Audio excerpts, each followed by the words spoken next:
Bonjour Tony Serron. Nous voici au mois d'août, début août. Normalement, tu aurais dû faire ton stage d'alchimie opérative que tu fais souvent en été, enfin une fois par an à peu près pour tes Oui, élèves, ceux qui ont suivi oui. ton cursus, donc qui ont déjà une certaine habitude, dans lequel tu fais quelques petites ou grandes démonstrations opératives. Bon, le stage est annulé, on sait, on devine pour quelles raisons claires ou obscures liées à l'actualité. Bon, éventuellement, qu'est-ce que ça peut t'inspirer, tout ce tralala? Bon, sans rentrer dans des polémiques, bien sûr, ce n'est pas le lieu d'aborder ça ici. Mais déjà, puisqu'on parle d'alchimie opérative, c'est quoi l'alchimie opérative pour toi? Même si on en a déjà parlé dans des vidéos, c'est toujours intéressant d'avoir différents aspects, différentes facettes de la question. Donc, et puis aussi, voilà, donc qu'est-ce que l'alchimie opérative, dont un stage, enfin un atelier aurait dû avoir lieu demain, voilà, c'était Demain, prévu, oui. demain le 4, Ouais. 4 août, là on est le 3, il me semble. Et puis, justement, dans cette période troublée, on va dire, où les gens sont un peu déboussolés, avec ou sans masque, quel est l'intérêt? Est-ce que l'alchimie, et donc l'alchimie opérative, pas simplement l'alchimie éthérée, Ou spéculative, enfin spéculative, spirituelle etc., disons même, des fois. l'alchimie opérative, est-ce qu'elle n'a pas des réponses à apporter ou une réponse à apporter justement dans cette période où l'humanité semble être dans un moment de De désarroi. transition, de désarroi ou de transition, de basculement? Mm. Voilà, donc Oui. à Ben, toi. disons que, oui, dans la démarche alchimique, teintée fortement d'ailleurs de gnosticisme, eh bien, ce qu'on appelle, nous, le PCI, principe chaotique inoubliable, eh bien, il est perçu à travers un trouble. Nous vivons une période troublante. Donc ça nous renvoie quand même à quelque chose de chaotique en nous, de troublant. Faire un trou dans le blanc, petit jeu de mots, c'est-à-dire dans les certitudes lumineuses. Donc faire un trou là-dedans. Donc ça nous amène à ça, parce que des certitudes nous sont données avec certains avis, et d'autres certitudes nous sont données, et ce sont des avis contraires, si bien qu'on est un peu paumé.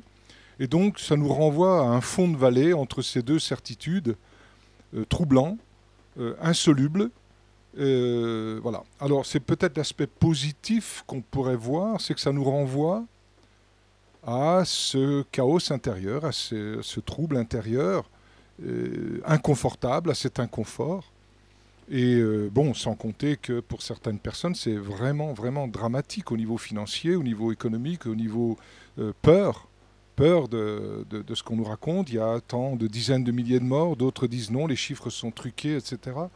Toujours est-il que ce soit un avis ou l'autre, il y a une peur, voire un trouble, un désarroi. Or, ce sont des notions qui, en alchimie gnostique, ont leur importance. Sans être maso, bien évidemment, personne ne cherche à être malheureux là-dedans, mais sans être maso, il y a un, à utiliser ce trouble. On n'en a pas le choix, d'ailleurs, il est là, jour et nuit, et il est plus fort maintenant qu'avant. Avant, on pouvait spéculer l'Apocalypse, etc. Apocalypse qui veut dire révélation. Bon, ben là, les choses se révèlent quand même. Il y a des choses qui se révèlent. Il y a des personnes qui se révèlent, en bien ou en mal d'ailleurs. Et on se dit, mais vers qui je dois aller pour me sentir en sécurité? Ben même là, c'est pas confortable. Donc c'est un peu comme si on nous avait rapproché de la mort. Et cette mort, il faudrait la précéder et non pas la subir. Et c'est une mort alchimique qui va déterminer ce trouble, donc ce feu secret. Ce feu secret, c'est le médecin intérieur. Donc ce médecin intérieur émane de nos troubles, de nos insolubles. Peut-être tu trouveras que c'est toujours le même discours, mais il n'y a pas de raison qui change. Ah, tant qu'on n'a pas compris, on On redemande une répète, voilà. explication. Et si je réponds bien volontiers à ta question, c'est qu'elle me concerne. Donc je me réponds un petit peu aussi à moi-même. Et voilà. Donc Oui, de toute façon, la question, c'est aussi quelle attitude avoir intérieurement, voilà. sachant que Ouais, guillotiner des têtes, ça n'a jamais résolu des problèmes. ouais. Donc, quelle est l'attitude intérieure que peut nous proposer l'alchimie, Opérative. y compris l'alchimie opérative, Voilà, dont absolument. tu devais travailler demain. Voilà. Et en plus, l'ami avec lequel je travaille a bossé dessus depuis au moins 4 ou 5 mois. Ça allait réunir deux voix, la voix humide, la voix sèche, avec des précisions qu'on n'avait jamais entendues. Donc c'était intéressant. Mais alors, cette alchimie opérative, eh bien, curieusement, elle est plus que spirituelle, parce qu'elle réveille sans sans dire des mots, une alchimie intérieure, une alchimie spirituelle au fond de notre vallée, ne serait-ce que de voir les matières, comment elles évoluent. Donc cet aspect opératif est précieux. Et donc, bon, bien sûr, c'est regrettable, enfin, ce n'est que remis à plus tard. Et donc, de se retrouver avec cette alchimie opérative et son répercuté sur l'alchimie intérieure, philosophique, gnostique, eh bien, voilà, c'est peut-être un bon moment pour ça. Un bon moment pour ça, de se sentir confiné à soi-même, bloqué, où on est obligé de respirer ses propres miasmes avec les masques, voilà.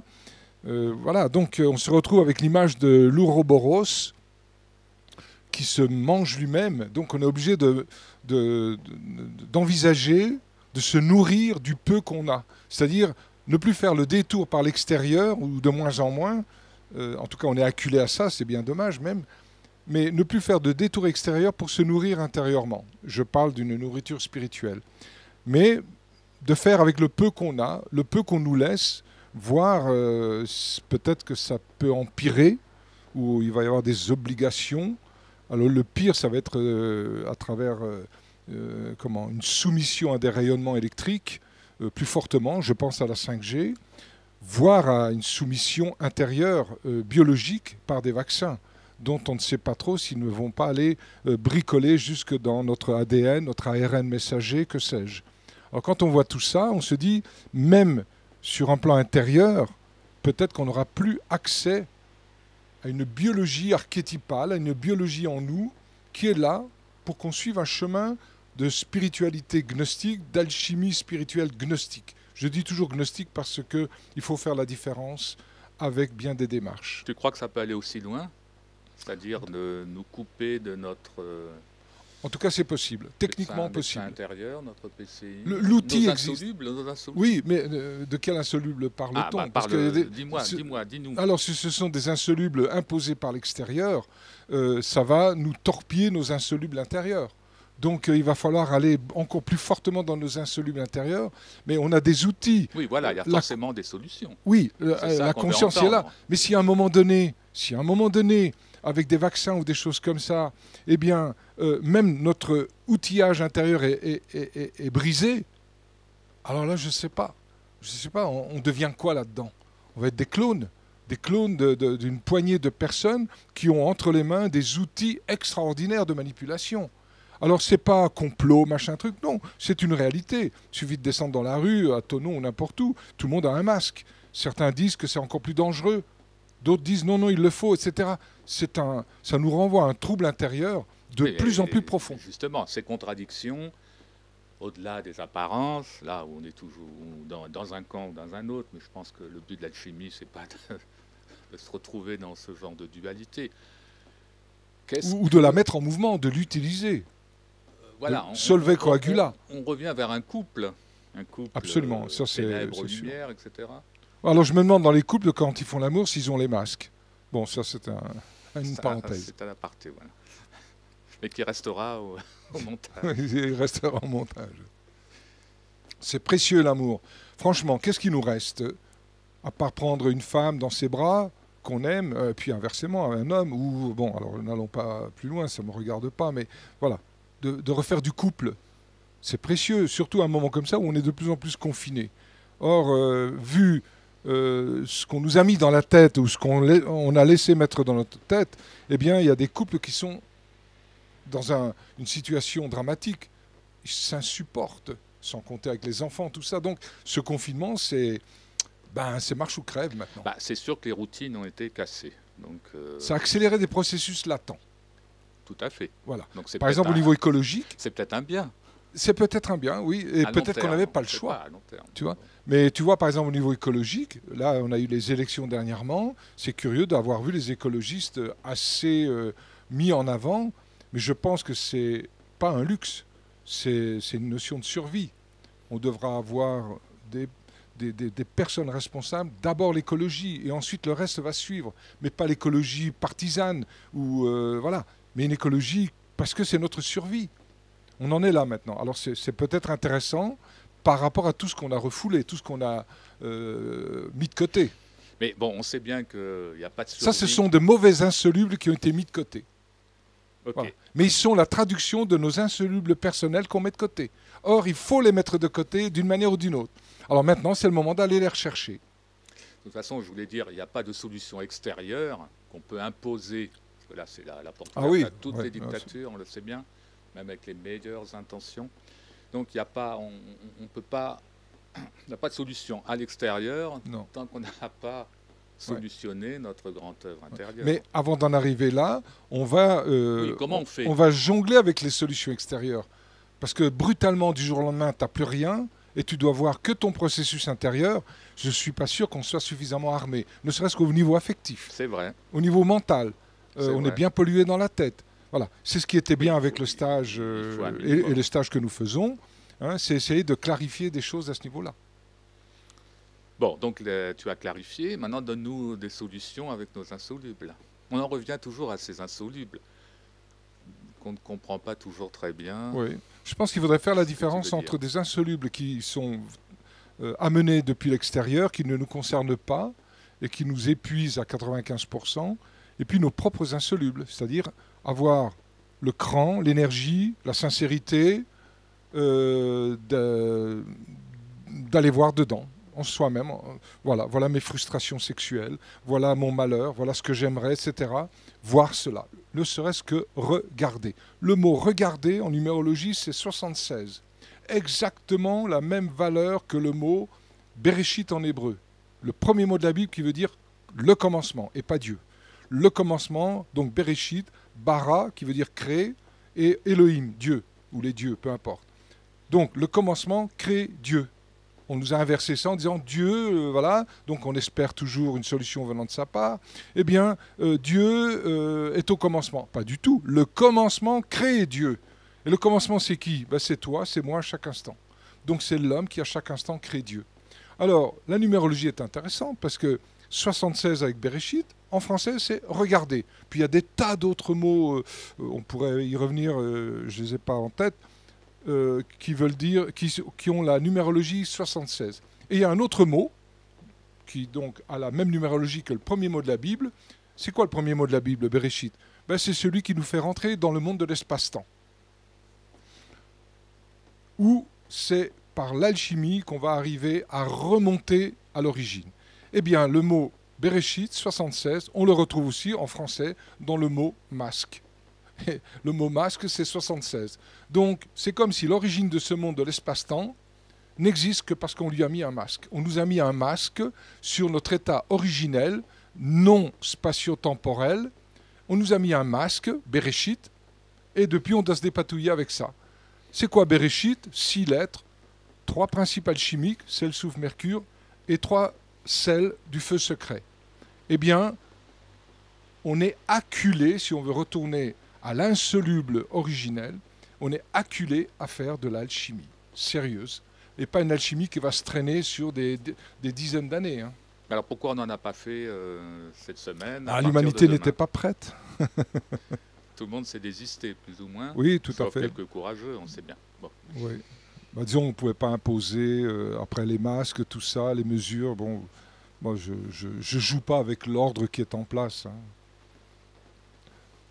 On peut tout à fait remettre en question certaines choses, certaines idées, mais quand quelque chose est imposé par l'État, bon, ben, ma foi, on obéit. Hein. Oui, bon, il y a des évidences. Ah ben oui, oui, oui. Alors qu'on soit d'accord ou pas d'accord avec le masque, c'est encore autre chose. Le masque ou d'autres choses. Hein. Bon, c'est clair qu'il y a une symbolique au niveau du masque, tu en as parlé, Oui. qu'il ne suffit pas d'enlever le masque pour démasquer tout ça. Ouais. On en revient à cette alchimie intérieure qui est rendue possible grâce au travail opératif qui aurait dû se passer pendant cette semaine. Ouais. Donc tu peux développer encore ou tu Développer quoi? as épuisé le sujet, je ne sais pas, ce qui te vient, ce qui te passe Bah, par la disons tête. que la pratique au creuset, au ballon aussi, puisqu'il était question aussi de travailler cela, ça aurait été un sacré truc quand même, parce que on avait prévu 5 jours et même une nuit à travailler, euh, parce que il était question de faire en si peu de jours divers processus qui sont une seule alchimie, mais qui habituellement prend des années et des années, quoi, hein. C'est quand même tout un condensé. Voilà. Alors, bon, ce processus, c'est quoi? Ben, toujours pareil, un pré-œuvre, donc une préparation, une préparation, et qu'on appelle l'électrum, hein, qui va nous permettre de rassembler des matières éparpillées jusque-là, de manière à mettre en avant deux matières notamment.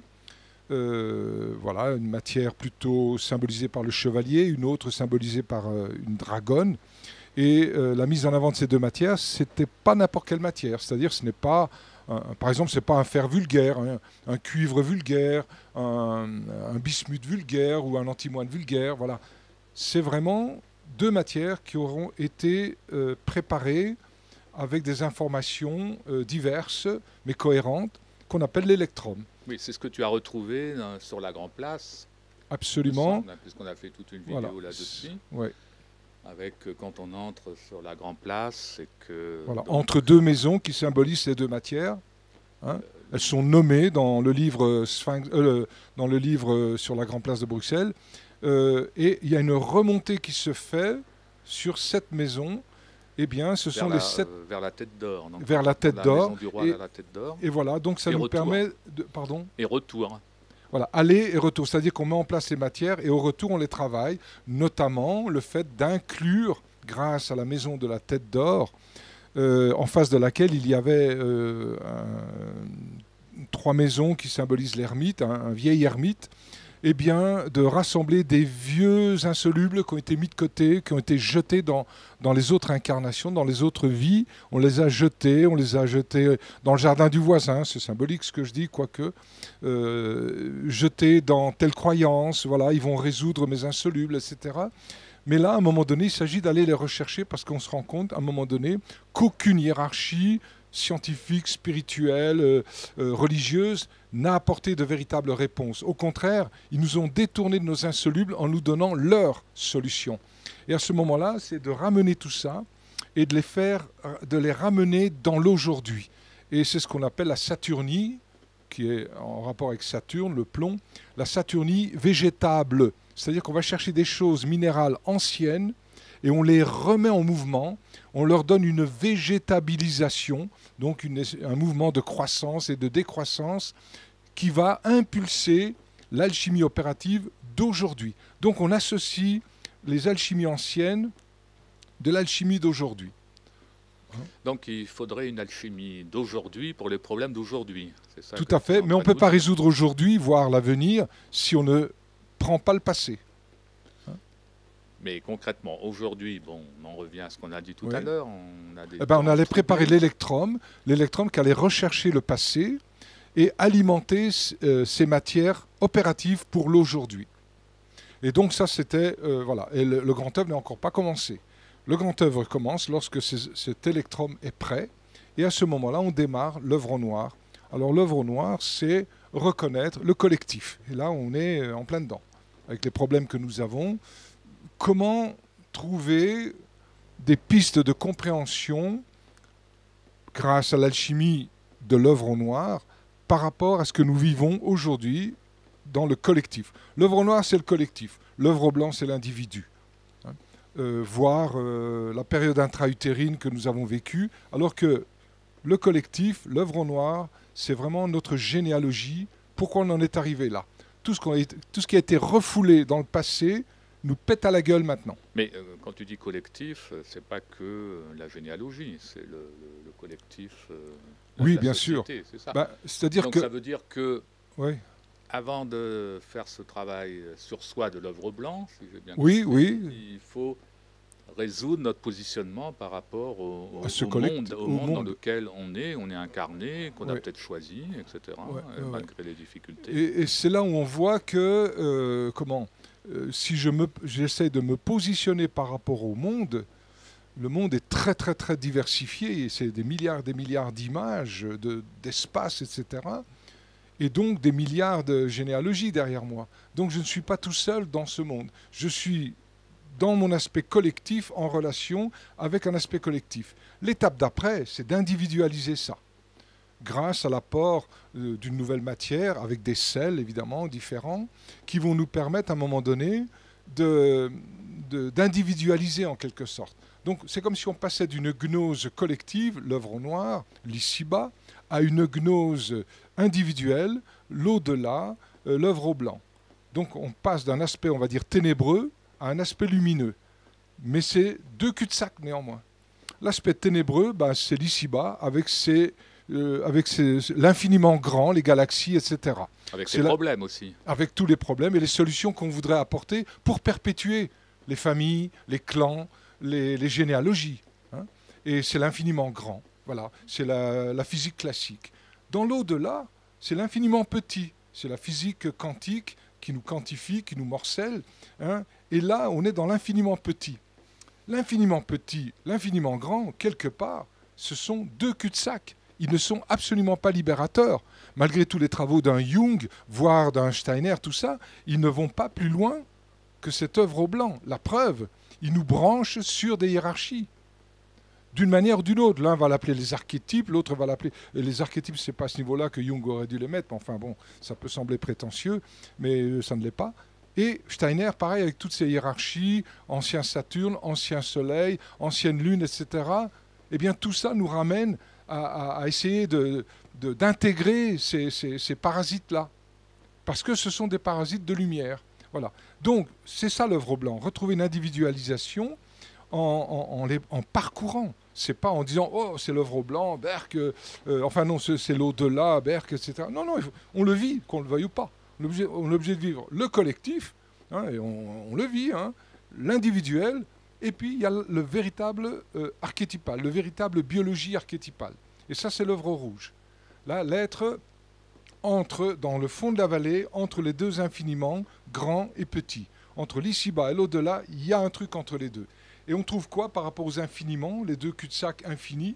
On trouve un fini, un fini autre, dérisoire, une quotidienneté, une banalité, c'est soi-même, avec ses dualités insolubles. Et il faut qu'elle reste insoluble. Et cet insoluble d'insoluble éveille une matrice qui n'a pas chuté dans l'espace-temps, que les gnostiques appellent épinoïa. Hein. Et ça, c'est au moment de l'œuvre rouge et qui va nous prolonger vers les trois multiplications qui vont permettre de transmuter son prochain et soi-même. Mais bon, on peut te demander d'où c'est que tu sors ça. Est-ce que c'est pas un dogme? C'est ce que disaient non, selon les gens vont recevoir cela, ils diront c'est un dogme parce qu'ils n'ont pas pénétré par eux-mêmes ce que j'essaye de dire. Et s'ils pénètrent là-dedans, ils verront qu'ils ne sont pas du tout dans le dogme. Au contraire, c'est reconnu intérieurement. Voilà, une chose qui est reconnue intérieurement, peut-être que jusque-là, on n'était pas prêt, et donc on le voit comme un dogme. On dit, ouais, c'est une structure cristallisée, c'est dogmatique, on n'a pas le droit de... Voilà, il n'y a pas de démocratie là-dedans. Mais non, non, c'est pas du tout. Hein. De deux choses l'une. Ou bien on a dépassé cet état-là, et auquel cas on ne voit pas du tout le dogme, ou bien on ne l'a pas dépassé, alors là on le place comme étant un dogme. C'est une façon de ne pas travailler, de ne pas faire son alchimie intérieure.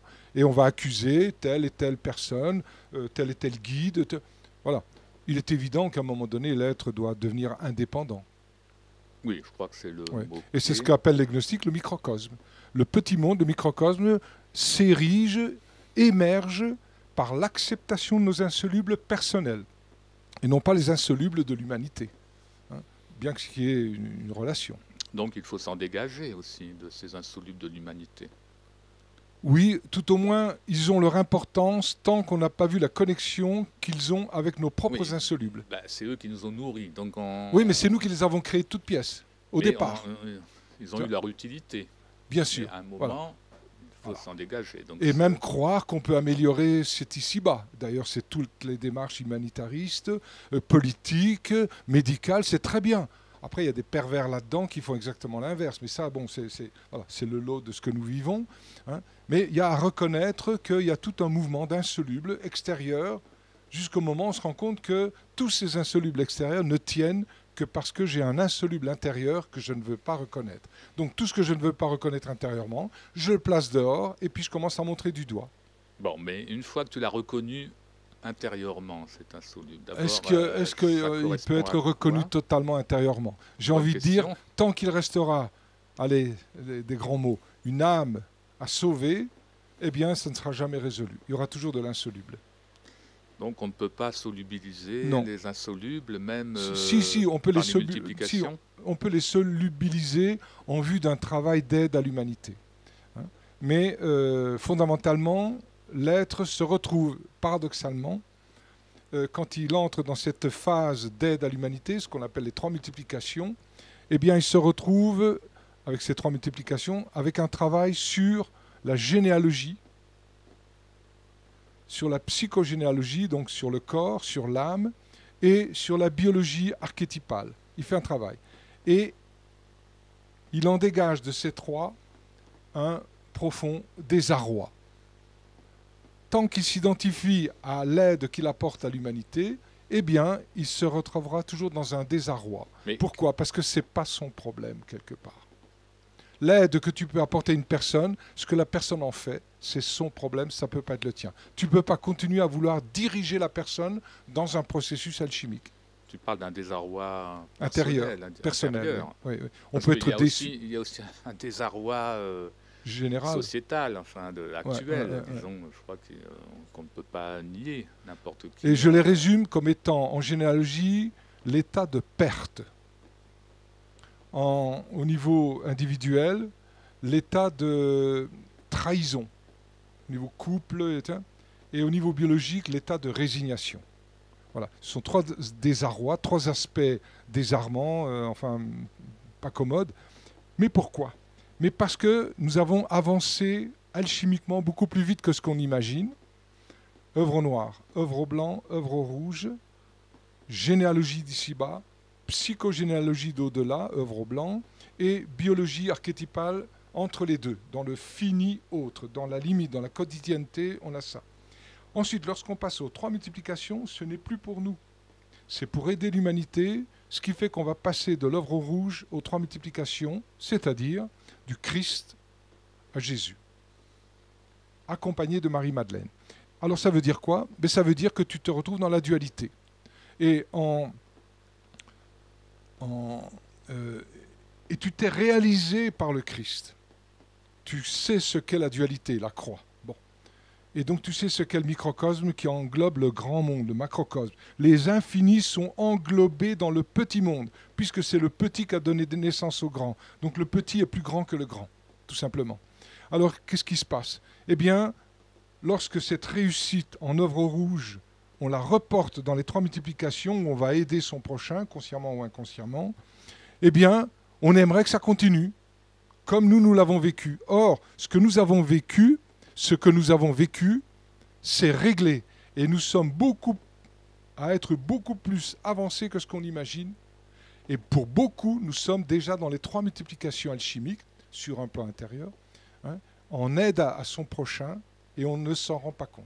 On mélange notre propre processus avec nos insolubles personnels, avec les insolubles de son prochain. Et c'est là où ça débouche, et c'est très bien, à l'état de perte, de trahison et de résignation. Pourquoi? Parce qu'on voudrait englober dans notre processus alchimique personnel l'autre. Donc, le monde nous montre que, stop, tu te tais, ta gueule, c'est bien pour toi, tu t'es libéré, parfait. Mets un masque alors. Mets un masque. Mets un max. Mets un masque. Ah oui, mets un masque. Oui, voilà. Oui, c'est oui, parce que le Bereshit, le masque 76, c'est exactement l'œuvre rouge. Et ça se situe entre 10 moins 37 et 10 moins 32 secondes. 7, 6, 5, 4, 3, 2. Voilà.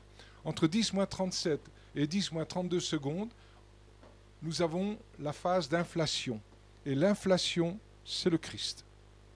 Et l'état de contraction, juste avant, c'est la fixation de ce Christ. La contraction, la fixation. C'est étrange de voir ces notions physiques dans un domaine ésotérique qui tient la route. Un enseignement de première main, c'est tout. Et ça, c'est pas dogmatique. Bien sûr, ça fait dogmatique, tu tiens ça d'où, etc. Bon. Mais quand la personne le vit, elle se rend compte que ce n'est pas un dogme. Ou alors elle-même, elle devient dogmatique.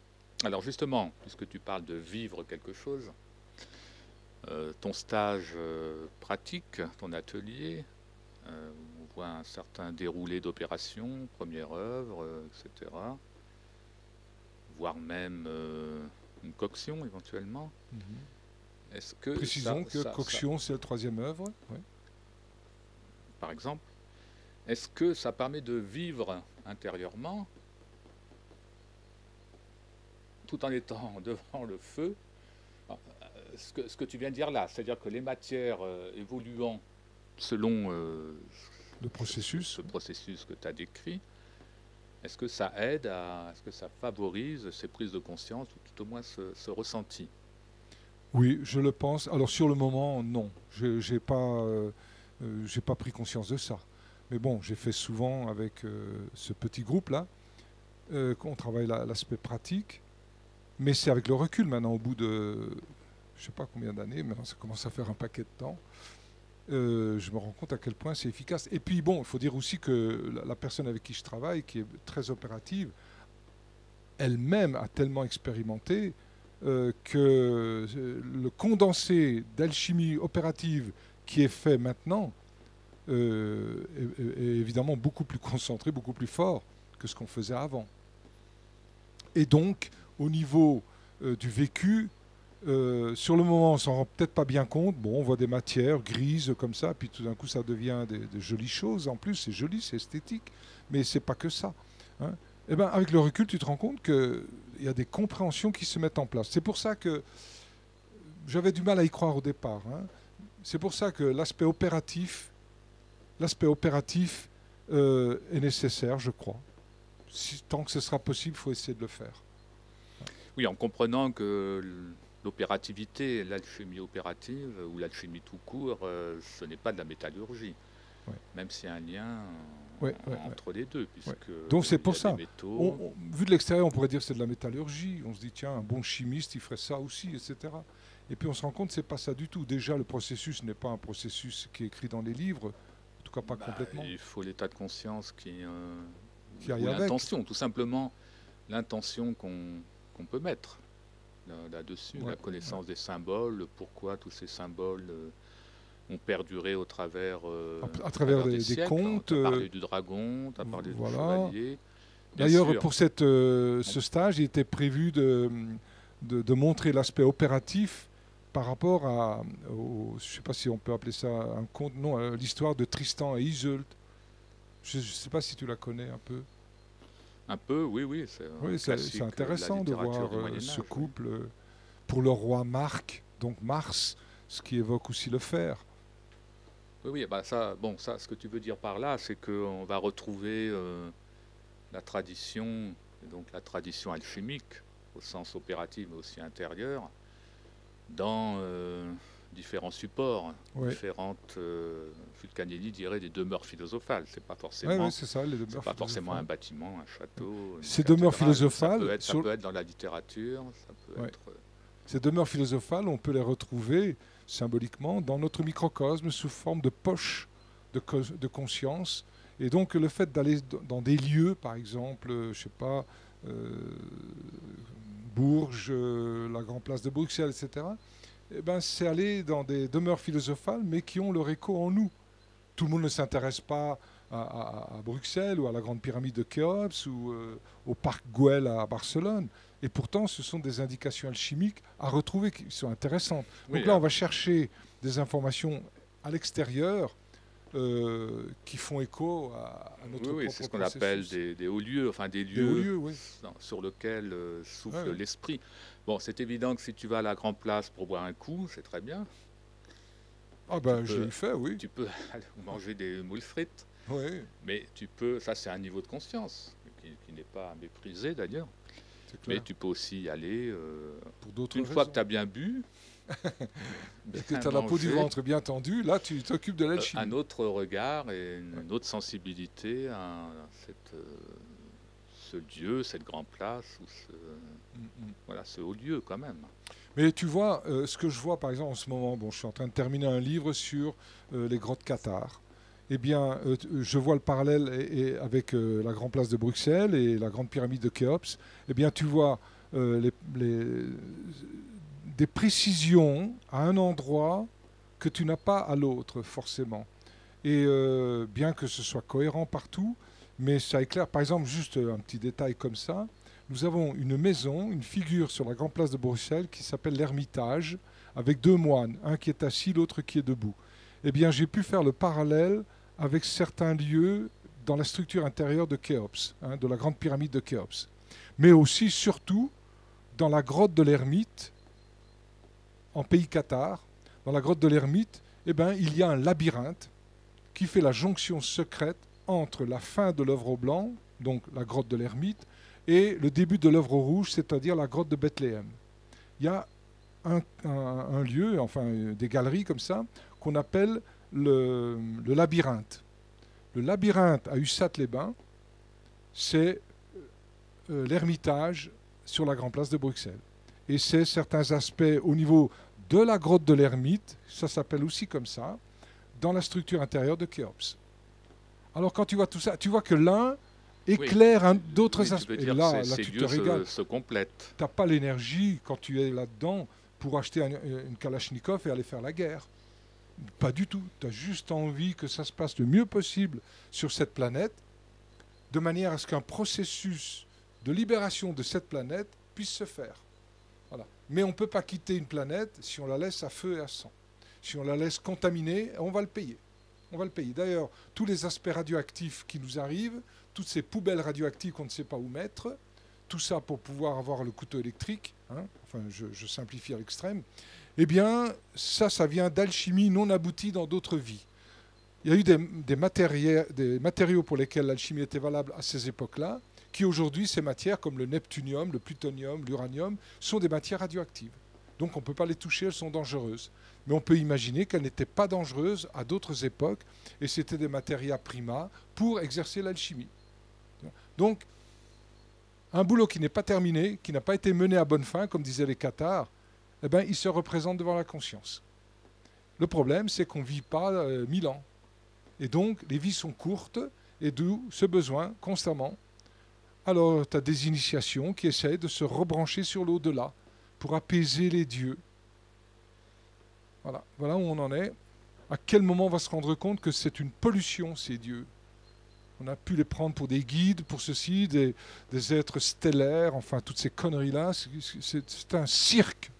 Et c'est ce cirque qui nous tourne autour tant qu'on ne prend pas conscience que nous sommes un être qui englobe le macrocosme, un être microcosme qui englobe le macrocosme. Et là, on verra que nous avons une grande responsabilité vis-à-vis de l'humanité et vis-à-vis de nous-mêmes. Et on va essayer de faire au mieux. Ce n'est pas du discours. Moi, j'ai fait des erreurs, j'ai dû faire du mal, c'est sûr. Hein, mais il faudrait essayer de limiter les dégâts. Donc la clé est là pour toi, cette prise de conscience. Prise de conscience, oui. Et l'alchimie opérative qui était prévue accélère d'une façon phénoménale que le rationnel ne pourra jamais aller aussi vite. Tu vois? D'accord, donc on peut conclure là-dessus, Oui. par rapport à cette interrogation, par rapport à la problématique de ce monde, Oui. et de la question qui était, est-ce que l'alchimie opérative Oui. C'est une belle aide.